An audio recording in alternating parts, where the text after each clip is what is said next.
Hello everyone, welcome back to AK poly. दोस्तों, हम सब सोम एंड मॉस की स्टडी कर रहे हैं, जो कि दोस्तों सिविल एंड मैकेनिकल दोनों ब्रांचों के लिए यह एक कॉमन सब्जेक्ट है, जिसमें कि दोस्तों हम सब चैप्टर नंबर फर्स्ट की स्टडी कर रहे हैं, जिसका नाम है प्रॉपर्टीज ऑफ मटेरियल, जिसे हिंदी में हम सब पदार्थों के गुण कहते हैं।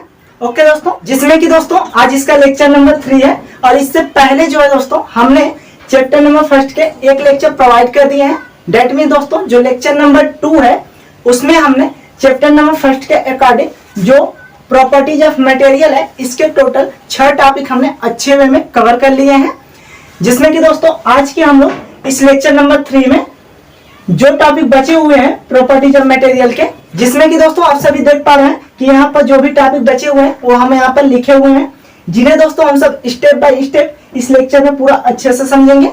और दोस्तों यदि पिछला लेक्चर नहीं देखे हुए हैं अभी तो उसे जरूर देख लीजिए, क्योंकि उसमें जो है दोस्तों हमने टोटल 6 टॉपिक जो थे उन्हें हम अच्छे से पूरा कवर करा दिए हैं, और जो बचे हुए टॉपिक हैं उन्हें आज की इस लेक्चर में पूरा अच्छे से कवर कर लेंगे, जिससे कि दोस्तों हम लोगों का चैप्टर नंबर फर्स्ट जो प्रॉपर्टीज ऑफ मटेरियल है ये पूरा अच्छे तरीके से समाप्त हो जाएगा। ओके ना दोस्तों, तो चलिए सबसे पहले देख लेते हैं कौन कौन से टॉपिक हमारे बचे हुए हैं। ठीक है, तो दोस्तों ध्यान दीजिएगा, देखिए इसमें हम सब 7वां नंबर टॉपिक पढ़ेंगे हार्डनेस के बारे में, मतलब कठोरता, जिसे हिंदी में क्या कहते हैं, कठोरता कहते हैं। ओके, और 8वां टॉपिक रहेगा टफनेस, जिसे हम लोग चिमड़पन या फिर कड़ापन कहते हैं। ओके दोस्तों, क्या कहते हैं, चिमड़पन या फिर कड़ापन हिंदी में। ओके ना, इसमें कि दोस्तों आप सभी अभी तक ये जान रहे होंगे कि जो कठोरता होता है और कड़ापन ये एक ही चीज होती है, ठीक, बट दोस्तों ये होती है अलग अलग। ठीक है, जिसमें कि दोस्तों आज की इस लेक्चर में हम आपको पूरा अच्छे समझा देंगे कि कठोरता और कड़ापन में बहुत ज्यादा अंतर होता है। ठीक है ना, तो ध्यान दीजिएगा। और तीसरा टॉपिक हम सब पढ़ने वाले हैं फ्लेक्सिबिलिटी के बारे में। ठीक है, क्या है फ्लेक्सिबिलिटी, जिसे हिंदी में नम्यता कहते हैं। ओके, और ध्यान दीजिए 10वां टॉपिक हमारा है फटीग के बारे में। क्या दोस्तों, फटीग ये चीज क्या होती है, इसे भी हम लोग पूरा अच्छे से समझेंगे। और ध्यान दीजिए आगे एक ग्रामर टॉपिक जिसे हम सब क्रिप कहते हैं। ठीक है, क्या क्रिप, जो कि दोस्तों आप लोग 4th सेमेस्टर में जब आरसीसी पढ़ेंगे तो उसमें ये शब्द आता है क्रिप नाम से। ठीक है, जिसे आप लोग अभी से अच्छे से पढ़े रहेंगे तो वहां पर आप लोग अच्छे से समझ जाएंगे। ठीक है, और ध्यान दीजिएगा दोस्तों सिविल वालों के लिए आरसीसी होता है दोस्तों। ठीक है, मैकेनिकल में नहीं होता है, ध्यान दीजिए। और जो 12वां टॉपिक है उसमें हम सब पढ़ेंगे टेंसिटी के बारे में। क्या चीज, टेंसिटी। और ध्यान दीजिए 13वें टॉपिक के अंतर्गत पढ़ेंगे हम सब स्ट्रेंथ, मतलब सामर्थ्य के बारे में। ओके, और सबसे लास्ट टॉपिक हमारा है 14वां, जो कि है मशीन एबिलिटी। क्या दोस्तों, मशीन एबिलिटी, जिसे हिंदी में मशीनता कहते हैं। क्या कहते हैं, तो मशीनता। आई होप दोस्तों आप समझ गए होंगे कि कौन कौन से टॉपिक हमारे बचे हुए हैं, जिसे हम सब इस लेक्चर नंबर 3 में कवर करने वाले हैं। ओके, तो चलिए अब जो है दोस्तों हम सब स्टेप बाय स्टेप सभी टॉपिक को अच्छे से समझ लेते हैं, जिससे हमारा चैप्टर आज इस लेक्चर में पूरा अच्छे से खत्म हो जाए। ठीक है, तो चलिए इसे रफ करते हैं और अब देख लेते हैं हम सब हार्डनेस के बारे में। ठीक है ना, तो चलिए दोस्तों अब हम सब देख लेते हैं अपने 7वें टॉपिक को, जो कि है हार्डनेस, मतलब कठोरता के बारे में। ठीक है दोस्तों, तो इसे सबसे पहले आप लोग पूरा अच्छे से समझेंगे, उसके बाद जो है दोस्तों हम यहाँ पर आपको अच्छे से इसका डिफिनेशन भी लिख के बता देंगे। ठीक है ना, जिसे आप लोग अपने नोट्स में भी उतारेंगे और पूरा बढ़िया से समझेंगे। ठीक है, तो चलिए सबसे पहले समझिए कि हार्डनेस होता क्या है। ठीक है दोस्तों, तो ध्यान दीजिएगा, जैसे कि दोस्तों हम सब यहाँ पर एक ऐसा पदार्थ लेते हैं जिसमें कि कठोरता का गुण हो।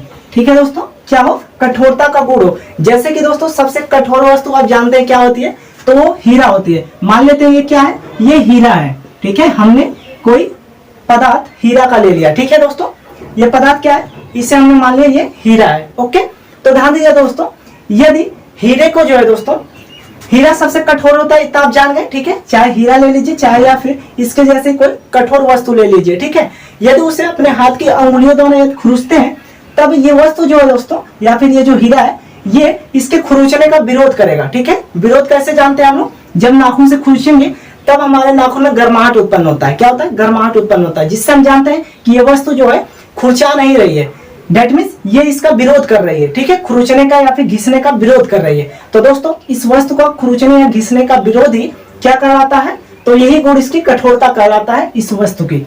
ठीक है, आई होप आप इतना समझ गए होंगे। ठीक है दोस्तों, और ध्यान दीजिए एक तरह से और आपको समझाते हैं, जैसे कि दोस्तों यदि मान लीजिए ये कोई सॉफ्ट या फिर मुलायम पदार्थ हो। ठीक है, जिससे हम लोग चाकू से यदि काटते हैं तो बहुत ही आसानी से कट जाती है। जैसे कि आप पनीर ले लीजिए, यहाँ तक कि आप लोगों ने पनीर खाया भी होगा। ठीक है, तो दोस्तों पनीर जो है दोस्तों उस चाकू से काटा जाए तो आसानी से कट जाता है। ठीक है, बट यहाँ पर कोई कठोर वस्तु को यदि चाकू से काटने की कोशिश की जाए तो दोस्तों वह इसे काट नहीं पाएगा, बट उसे वो खुरचने का प्रयास करेगा। ठीक है, खुरचने या फिर घिसने का प्रयास करेगा, किसी चाकू से यदि कठोर वस्तु को काटने का प्रयास करते हैं तब। ठीक है, तो वही चीज दोस्तों, जब हम लोग चाकू से इसे खुरचेंगे तो वह इस वस्तु को खुरचने या फिर घिसने का विरोध करेगा ये पदार्थ। ठीक है, तो इस पदार्थ के इस खुरचने या घिसने का विरोध करना ही इस पदार्थ का गुण कहलाता है, जो कि कठोरता होता है। ठीक है, आई होप अब आप पूरा अच्छे समझ गए होंगे। ठीक है ना, तो चलिए दोस्तों, अब यही चीज दोस्तों जो है हम इसकी डिफिनेशन पूरा अच्छे से यहाँ पर लिख दे रहे हैं। ठीक है, जिससे आप लोगों को फिर डिफिनेशन भी अच्छे समझा देते हैं। ठीक है, जिससे आपका पूरा डाउट क्लियर हो जाएगा। ओके, आई होप दोस्तों आप इतना समझ गए होंगे। ठीक है, तो चलिए इसे हम रफ करते हैं और अब इसके डिफिनेशन को देखते हैं। तो देखिए दोस्तों, हमने यहाँ पर हार्डनेस की डिफिनेशन लिख दिया है। ठीक है, ताकि आपके समय का भी बचत हो, इसलिए हमने इसे जो है पहले लिख दिया है। ओके दोस्तों, तो इसे आप लोग ध्यान से देखिए, इसका डिफिनेशन भी सेम उसी प्रकार लिखे है दोस्तों, जैसा कि हमने आपको बताया है। ठीक है ना, तो ध्यान दीजिएगा। देखिए हार्डनेस का डिफिनेशन यही है कि किसी पदार्थ का वह गुण जिसके कारण, ठीक है दोस्तों, जिसके कारण वह पदार्थ खुरचने या घिसने का विरोध करता है, तो ऐसे पदार्थ को हार्डनेस मटेरियल या पदार्थ के इस गुण को हार्डनेस कहते हैं। बोलिए इतना समझ गए ना दोस्तों, तो ध्यान दीजिएगा। इसके एग्जांपल के लिए हम लोग डायमंड ले सकते हैं। क्या चीज? डायमंड, जिसे हम लोग हीरा कहते हैं हिंदी में। ठीक है, और दोस्तों यदि बात की जाए सबसे मुलायम वस्तु की, ठीक है, आप लोग जान गए सबसे कठोर वस्तु क्या होती है, तो वो होती है डायमंड, मतलब हीरा। और सबसे मुलायम की बात की जाए दोस्तों, क्या चीज? मुलायम। ध्यान दीजिएगा, मुलायम वस्तु की बात की जाए तो सबसे मुलायम दोस्तों होती है टार्क। क्या होती है? टार्क।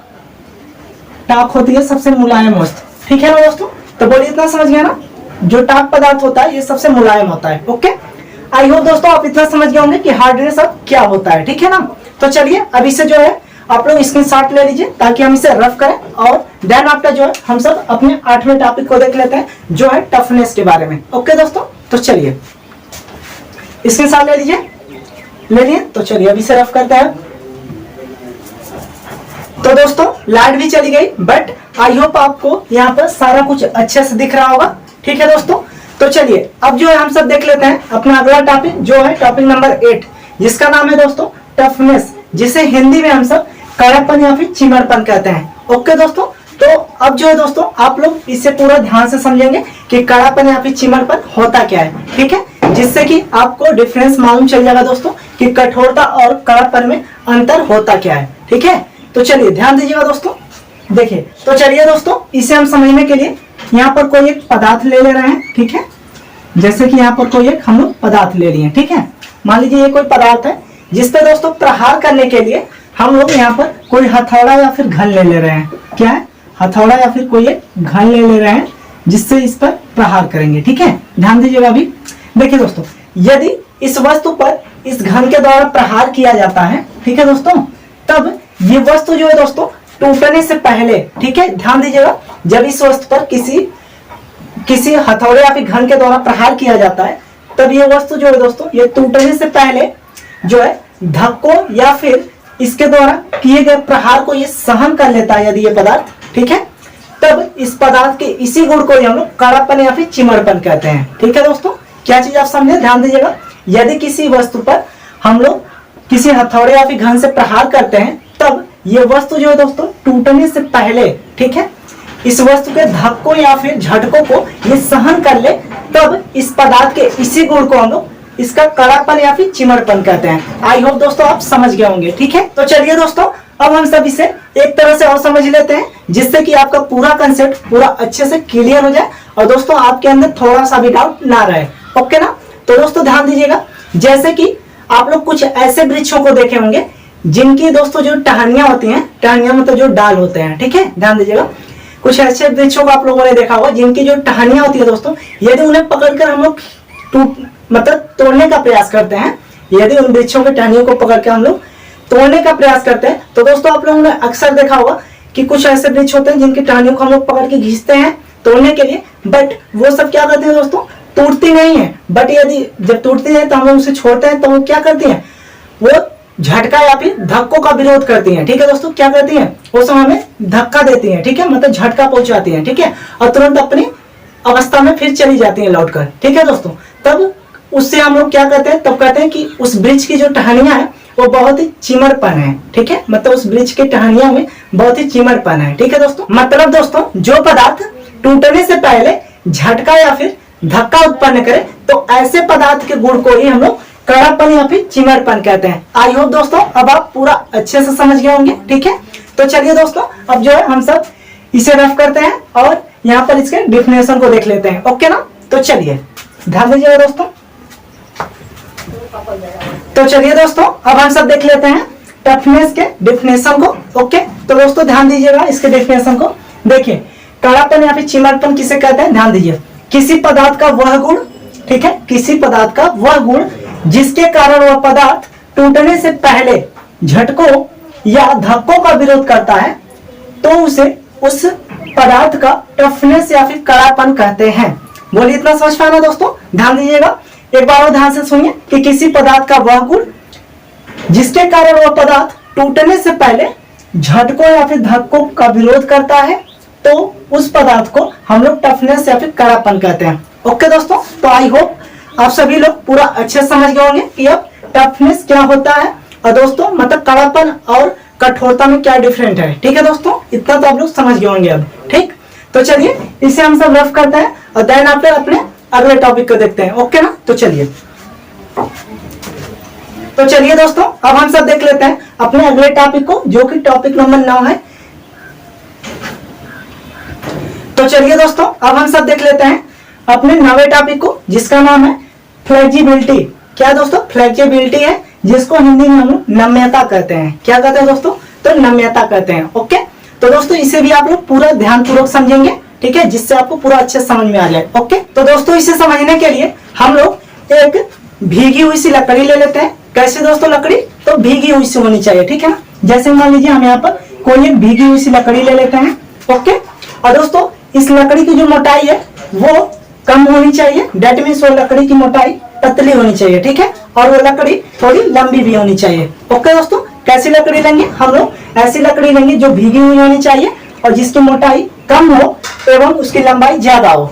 ठीक है दोस्तों, तब ध्यान दीजिए यदि इस लकड़ी को मतलब इस भीगी हुई लकड़ी का एक सिरा हम लोग जमीन पर स्थिर कर दें, मतलब जमीन पर रख दें। ओके दोस्तों, और दूसरे सिरे पर यदि बल लगाए, ठीक है दोस्तों, यदि दूसरे सिरे पर इसके बल लगाए तब ये जो दोस्तों लकड़ी है ये बिना टूटे ही आर्क के रूप में बेंड कर जाएगी। कैसा हो जाएगा दोस्तों, ध्यान दीजिए। जब इस भीगी हुई लकड़ी का एक सिरा धरातल पर रखकर दूसरे सिरे पर हम लोग बल लगाए तब दोस्तों ये जो लकड़ी है ये बिना टूटे ही आर्क के रूप में बेंड कर जाती है। डेट मीन दोस्तों आर्क मतलब जिसे हिंदी में हम लोग चाप कहते हैं। ठीक है, मतलब चाप के रूप में बेंड कर जाती है। ओके, जिसे इंग्लिश में हम लोग इसे आर्क बोलते हैं, चाप को ही आर्क कहते हैं। ओके दोस्तों, तो ध्यान दीजिए कि जब किसी गीली लकड़ी को हम लोग धरातल पर रख देते हैं उसके एक सिरे को और दूसरे सिरे पर हम लोग बल लगाते हैं तब वो लकड़ी बिना टूटे ही एक चाप के रूप में बेंड कर जाती है। तब इस लकड़ी के इसी गुण को हम लोग नम्यता या फिर फ्लेक्सिबिलिटी कहते हैं। ओके दोस्तों, क्या कहेंगे कि जब किसी गीली लकड़ी पर हम लोग बल लगाते हैं तब वो लकड़ी क्या हो जाती है दोस्तों, चाप के रूप में बेंड कर जाती है। तब इस लकड़ी की या फिर इस पदार्थ के इसी गुण को हम नम्यता कहते हैं। ओके दोस्तों, आई होप आप इतना समझ गए होंगे। ओके दोस्तों, तो दोस्तों इसके अब डिफिनेशन को कैसे डिफाइन करेंगे पूरा ध्यान से सुनिए। देखिए, जब किसी पदार्थ का वह गुण जिसके कारण वह पदार्थ बिना टूटे ही किसी चाप के रूप में मोड़ा जा सकता है तब उस पदार्थ के इस गुण को ही नम्यता या फिर फ्लेक्सिबिलिटी कहते हैं। बोलिए इतना समझ पाए ना दोस्तों। आई होप दोस्तों आप लोग पूरा अच्छे से इसे समझ गए होंगे। तो दोस्तों अब जो है हम इसे रफ करते हैं और इसके डिफिनेशन को हम यहाँ पर लिख देते हैं जिसे आप लोग अपने नोट्स में उतार लीजिए। ठीक है ना, तो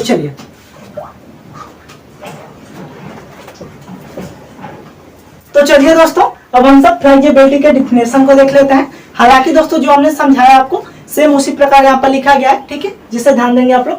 किसी पदार्थ का वह गुण जिसके कारण वह पदार्थ बिना टूटे ही किसी चाप या फिर आर्क के रूप में मोड़ा जा सकता है तो फ्लेक्सिबिलिटी कहलाता है। बोलिए इतना समझ गया ना आप सभी।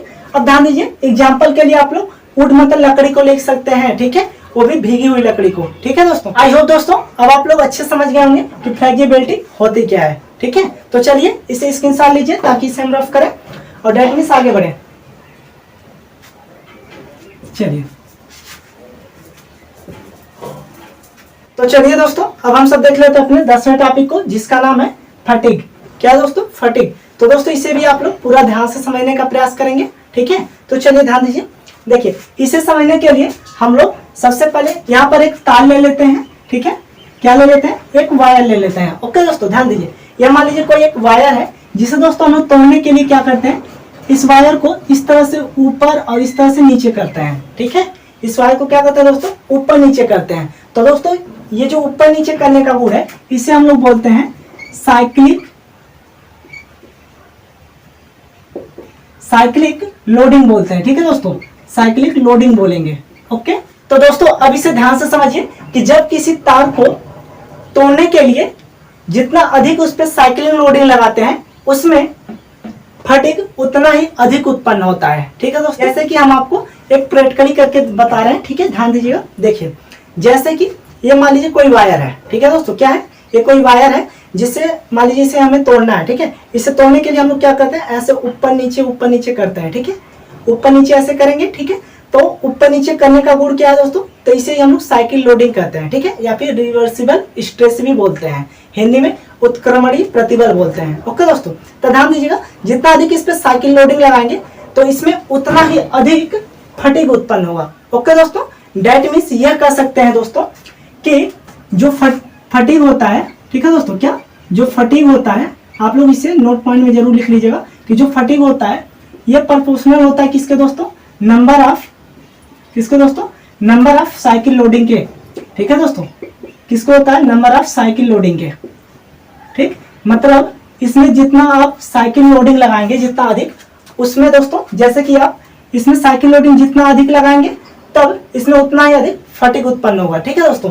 यदि इस तार को तोड़ने के लिए साइकिल लोडिंग जितना कम लगाएंगे, ठीक है, दैट मीन्स ये तार मान लीजिए जितना कम साइकिल लोडिंग पे टूट जाता है, तब उसमें फटीग भी उतना ही कम उत्पन्न होगा। आई होप दोस्तों अब समझ गए होंगे ना कि जब भी किसी तार को तोड़ने के लिए हम लोग साइकिल लोडिंग अधिक लगाते हैं, तब उसमें फटीग अधिक उत्पन्न होता है, और जब साइकिल लोडिंग कम लगाना पड़ता है किसी तार को तोड़ने के लिए, तब उसमें फटीग कम उत्पन्न होता है। ओके दोस्तों, तो चलिए अब इसे हम लोग डिफिनेशन के माध्यम से भी समझ लेते हैं अच्छे से, ठीक है दोस्तों, ताकि आपका पूरा कंसेप्ट अच्छे से क्लियर हो जाए। ओके दोस्तों, तो चलिए इसे आप लोग स्क्रीनशॉट लीजिए ताकि इसे हम रफ करें, ठीक है दोस्तों। तो चलिए जो है हम सब देख लेते हैं फटीग के डिफिनेशन को, जिससे दोस्तों आप लोग पूरा अच्छे से ध्यान पूर्वक समझेंगे, ठीक है।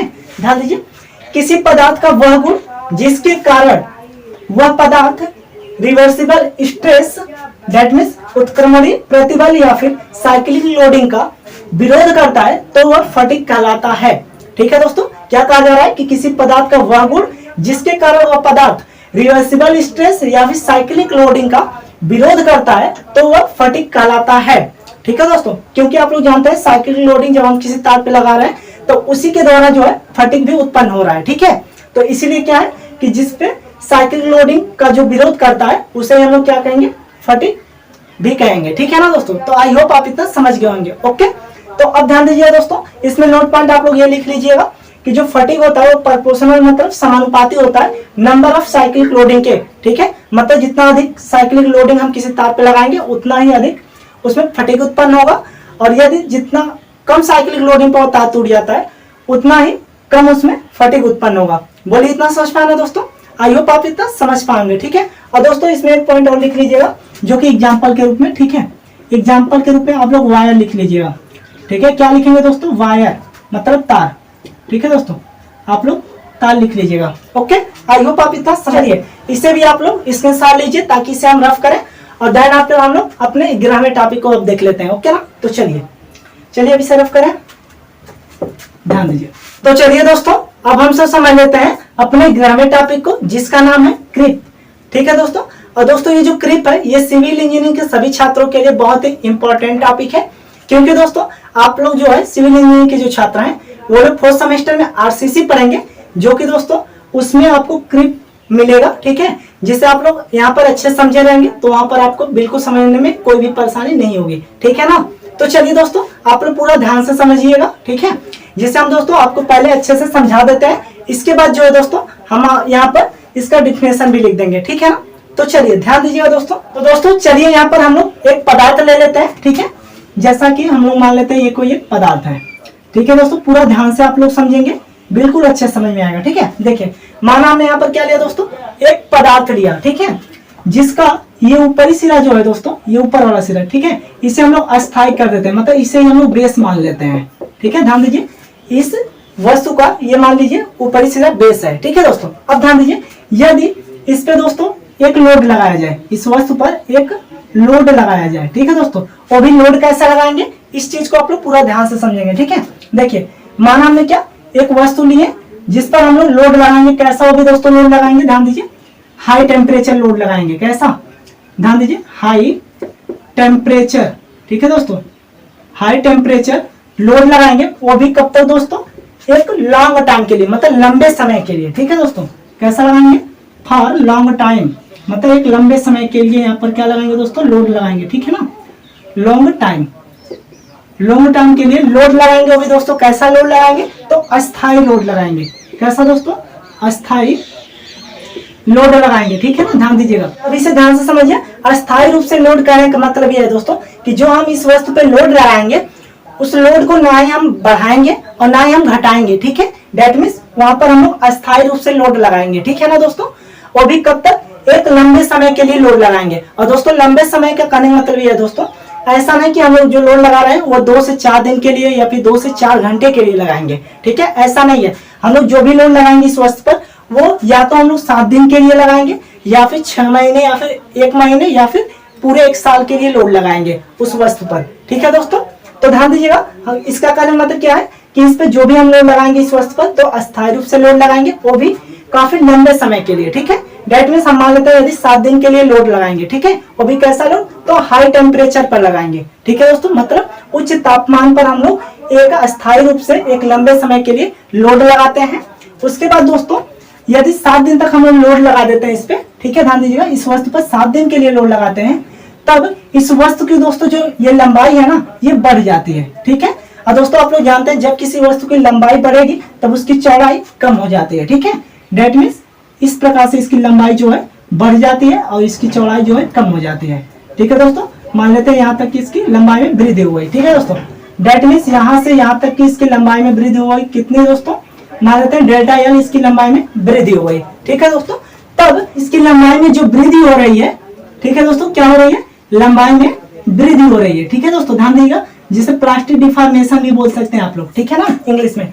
देखिए जो इसके लंबाई में वृद्धि हो रही है, तो इसके लंबाई में वृद्धि होने के गुण को ही हम लोग क्रीप कहते हैं। क्या कहते हैं दोस्तों, तो इसके लंबाई में जो वृद्धि हो रही है इसी को हम लोग क्रीप कहते हैं। आई होप दोस्तों आप लोग समझ गए होंगे अब कि क्रीप क्या होता है। ठीक है, चलिए एक बार और ध्यान दे दीजिए। ठीक है, ताकि आपका पूरा कंसेप्ट अच्छे से क्लियर हो जाए। ठीक है दोस्तों, तो दोस्तों ध्यान दीजिए, देखिए यहाँ पर एक वस्तु लेंगे जिस पर हम लोग एक अस्थायी रूप से लोड लगाएंगे। ठीक है दोस्तों, कैसा लोड, तो अस्थायी रूप से लोड लगाते हैं, वो भी एक उच्च तापमान पर, मतलब हाई टेम्परेचर पर एक अस्थायी रूप से लोड लगाते हैं, वो भी फॉर लॉन्ग टाइम, मतलब लंबे समय के लिए एक उच्च तापमान पर अस्थायी लोड लगाते हैं, वो भी दोस्तों फॉर लॉन्ग। आप समझ गए कि लंबे समय के लिए कब तक, मान लीजिए 7 दिन तक कम से कम। ठीक है ना, कम से कम 7 दिन तक इस पर लोड लगाएंगे। ठीक है दोस्तों, और इसकी लोड में कोई भी परिवर्तन नहीं होना चाहिए। ठीक है, दैट मीन्स वो अस्थायी होना चाहिए, ऐसा लोड लगाएंगे, वो भी उच्च तापमान पर। ठीक है दोस्तों, जिससे कि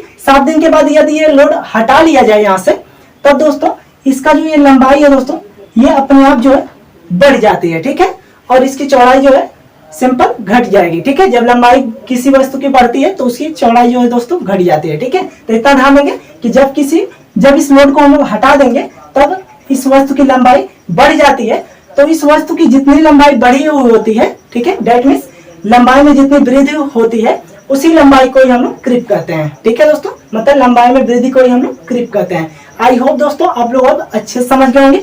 तो चलिए इसे जो हम रफ करते हैं और अब हम इसके डिफिनेशन को यहाँ पर लिख के भी एक बार और समझा देते हैं। ठीक है, तो चलिए दोस्तों इसे आप इसके साथ ले लीजिए, क्योंकि दोस्तों डायग्राम यदि आप लोग याद रखेंगे तो इससे आप लोग काफी लंबे समय तक इसे आप लोग याद रख पाएंगे। ठीक है ना, तो चलिए अब इसे रखते हैं दोस्तों।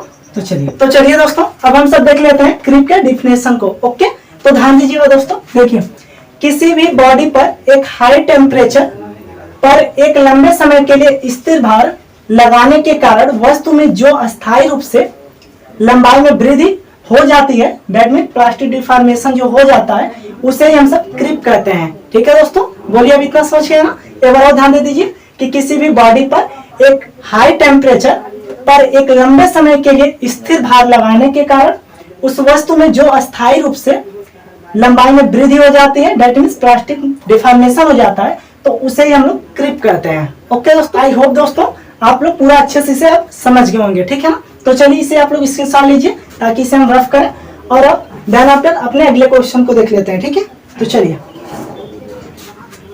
इसे आप करते हैं रफ। दोस्तों अब हम सब समझ लेते हैं अपने 12वें टॉपिक को, जिसका नाम है डेंसिटी।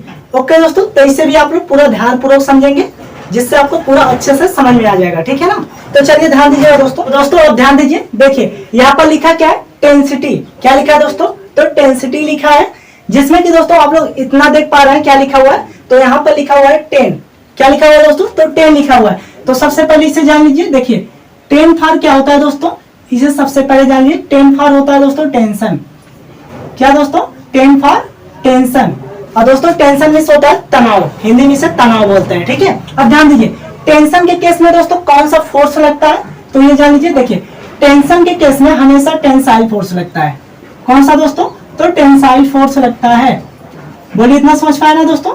क्या होता है, 10 फॉर होता है टेंशन, और टेंशन के केस में टेंसाइल फोर्स हमेशा लगता है। ठीक है ना, तो अब ध्यान दीजिए दोस्तों, अब आप समझिए कि टेंसिटी होती क्या है। ठीक है, अब देखिए पूरा आसान हो जाएगा टेंसिटी को समझने के लिए आपको। ठीक है, देखिए कैसे।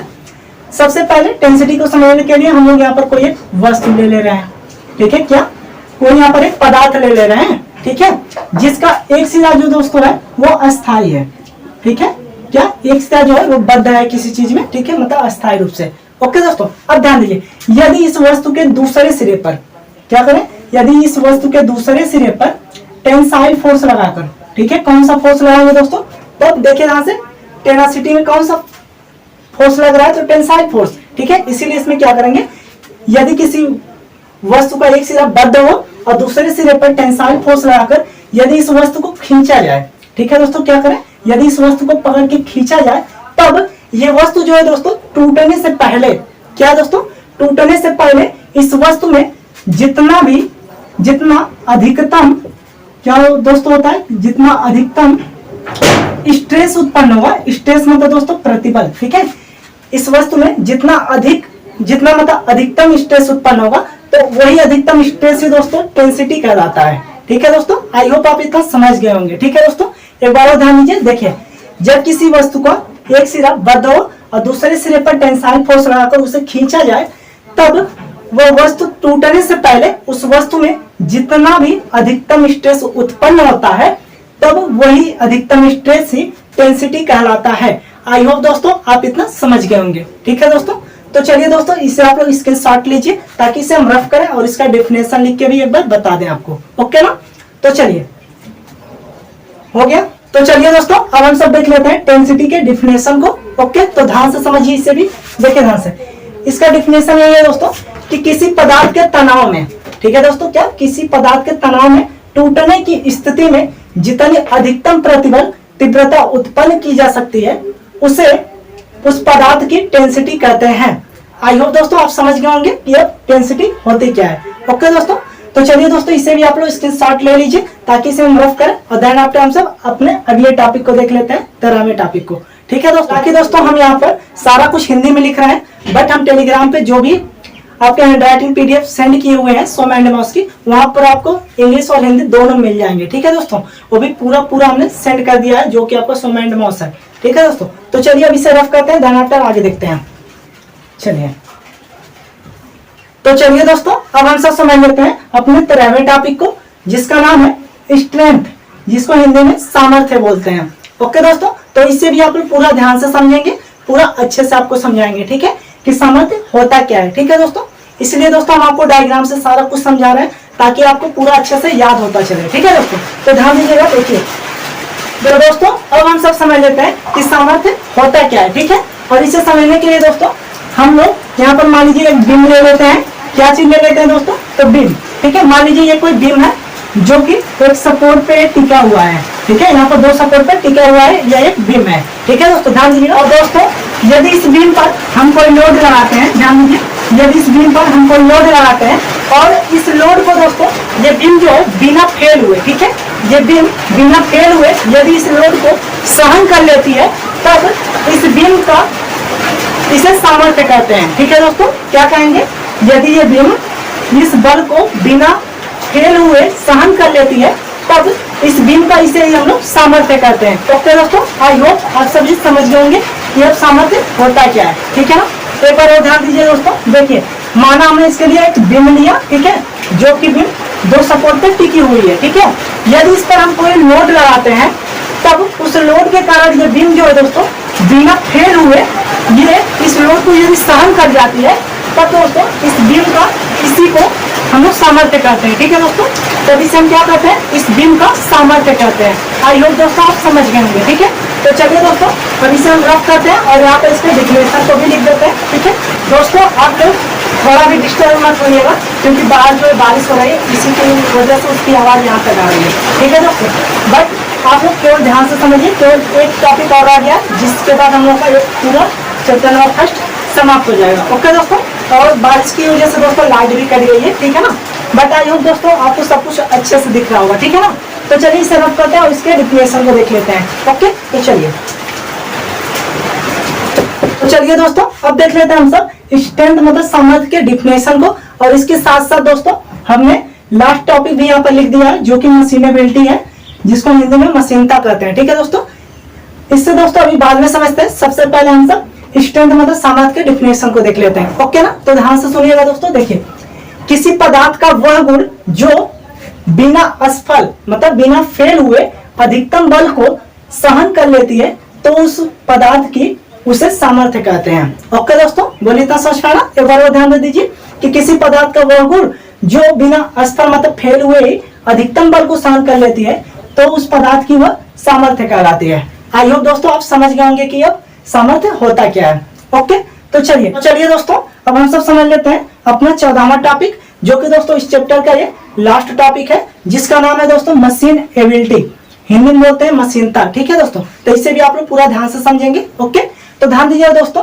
देखिए, किसी भी पदार्थ का वह गुण जिसके द्वारा मशीन कार्य को आसानी से किया जा सके, तो उसे ही हम मशीन एबिलिटी कहते हैं, मतलब मशीनता कहते हैं। ओके दोस्तों, इसे जो है एक तरह से आप समझ लीजिए कि जैसे कटाई औजार की सहायता से किसी वस्तु को नए शेप एंड साइज प्रोवाइड करना ही मशीनेबिलिटी कहलाता है। दोस्तों इस तरह से भी आप कह सकते हैं कि किसी भी औजार, तो दोस्तों इस तरह से भी आप कह सकते हैं कि कटाई औजार की सहायता से किसी भी वस्तु को नए शेप एंड साइज प्रोवाइड करना ही मशीनेबिलिटी कहलाता है। ओके दोस्तों, तो बोलिए इतना समझ गया ना। तो चलिए अब इसके डिफिनेशन को हम लोग देख लेते हैं। यहाँ पर ध्यान दीजिए, किसी पदार्थ का वह गुण जिसके कारण पदार्थ पर मशीनन कार्य, ठीक है, जो मशीन द्वारा कार्य हो रहा है वो आसानी से किया जा सके, तब उसे हम लोग क्या कहते हैं, मशीन एबिलिटी, दैट मीन्स मशीनता कहते हैं।